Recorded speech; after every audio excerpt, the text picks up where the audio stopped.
ഈ ഒരു കേസിൽ എനിക്ക് പറയാനുള്ളത് എന്താണെന്ന് വെച്ചാൽ ഞാൻ ഈ പള്ളിയിൽ ഒരു കൈക്കാരനാണ്. കഴിഞ്ഞ വർഷത്തെ കൈക്കാരനാണ്, ഈ വർഷത്തെ കൈക്കാരനാണ്. അപ്പം എൻ്റെ അളിയനാണ് വെലങ്ങാട് മിസ്സിംഗ് ആയിട്ട് ഇപ്പം വാർത്ത വന്നിട്ടുള്ള ആൾ, മിസ്സിംഗ് കേസ്. ആ കാര്യം അത് ഈ ശുദ്ധേരിയിലെ കല്ലറയിൽ 2 മൃതദേഹം ഉണ്ട് എന്ന് പറഞ്ഞതിൻ്റെ അടിസ്ഥാനത്തിൽ പറഞ്ഞതല്ല, ഞാനടക്കമാണ് ഈ കല്ലറ അടുത്ത കോലടി മത്തായി എന്ന ആളുടെ സംസ്കരിക്കുന്നതിന് വേണ്ടി അച്ഛനെ ഇവിടെ ഇല്ലാത്തത് കൊണ്ട് കല്ലറ പുളിക്ക് അന്നേരം ഇപ്പോൾ ഈ 2 എണ്ണം ഇങ്ങനെ കിടക്കുന്നത് കണ്ടപ്പോൾ അച്ഛനെ വിളിച്ച് പറയുകയും അച്ഛൻ പരാതി കൊടുക്കാൻ പറയും. അതിൻ്റെ അടിസ്ഥാനത്തിൽ 13-ാം തീയതി തന്നെ 3 മണിയായപ്പോൾ കൊണ്ട് പരാതി കൊടുത്തിട്ടുണ്ട്. അതിൻ്റെ റെസീറ്റും കയ്യിലുണ്ട്. ഇപ്പം ഇത് അന്വേഷണത്തിൻ്റെ ഓരോ ഘട്ടം കഴിഞ്ഞ് ഇപ്പോൾ ഇന്നലെ മുതൽ ഈ വെലങ്ങാടുള്ള എൻ്റെ പെങ്ങളുടെ ഭർത്താവിൻ്റെ വീട്ടുകാർ ഫിജോയാണോ എന്ന് സംശയം പറഞ്ഞുകൊണ്ട് അവരിപ്പോൾ രംഗത്ത് വന്നിട്ടുണ്ട്.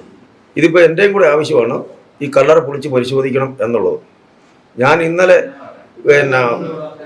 എൻ്റെ അയൽവാസിയായ ജെയ്ഫും വക്കീൽ മുഖേന ബ്ലോക്ക് പഞ്ചായത്ത് മെമ്പറാണ്, അവനെ പോയി കണ്ട് അവൻ്റെ സീനിയർ വക്കീലായ ഫിലിപ്പ് വക്കീലിനെ പോയി കണ്ടു. അവർ DYSP ആയിട്ട് സംസാരിച്ചിരുന്നു.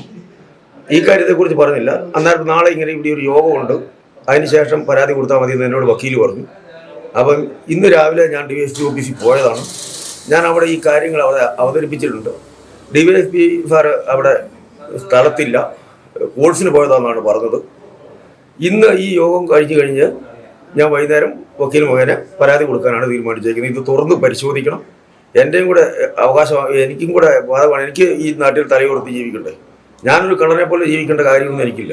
അതുകൊണ്ട് എനിക്ക് ഇതിൽ തുറന്ന് പരിശോധിക്കണം എന്നാണ് എൻ്റെ ആവശ്യം. എൻ്റെ കുടുംബത്തെ ഇങ്ങനെ സംശയിച്ചതിൻ്റെ പേര് എനിക്ക് പറയാനുള്ള ഒരു കാര്യം കൂടെ പറയാനുണ്ട് വ്യക്തമായിട്ട്. ഈ ഈ കുഴി തുറക്കുന്ന ആൾ ഞാനാണ്. എനിക്ക് വേണേൽ പറയാമായിരുന്നു ഇത് അരക്കപ്പൊടി ഇട്ടിട്ട് അങ്ങോട്ട് ലെവൽ ചെയ്യുക, എന്നിട്ട് തുണി വിരിച്ചടത്തി ആളെ അടക്കാം. എന്നാന്ന് വെച്ചാൽ ഇത് സ്വാഭാവികമായിട്ട് ഇങ്ങനെ മറിഞ്ഞ് കിടക്കുന്നതായിരിക്കും, ഇതിന് മുമ്പ് അടക്കിയിട്ടുള്ളതല്ലേ എന്ന് എനിക്ക് പറയാമായിരുന്നു. ഞാനതല്ല ചെയ്തത്.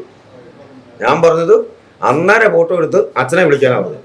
അടുത്ത കൈക്കാരനെ വിളിച്ചുകൊണ്ട് വന്നിട്ട് പുള്ളിയുടെ വീട് തൊട്ടു പുറകിലാണ്. ആ കൈക്കാരൻ വന്നിട്ട് വീട്ടിൽ പോയി ലൈറ്റും കൂടെ എടുത്തുകൊണ്ട് വന്നിട്ട് ലൈറ്റ് അടിച്ച് വ്യക്തമായിട്ട് വരുത്തിയതിന് ശേഷമാണ് ഫോട്ടോ എടുത്ത് കൊടുക്കുന്നത്. ചെറിയ ഇരുട്ടായിരുന്നു, അന്നേരം കറണ്ടില്ലായിരുന്നു. അതുകൊണ്ട്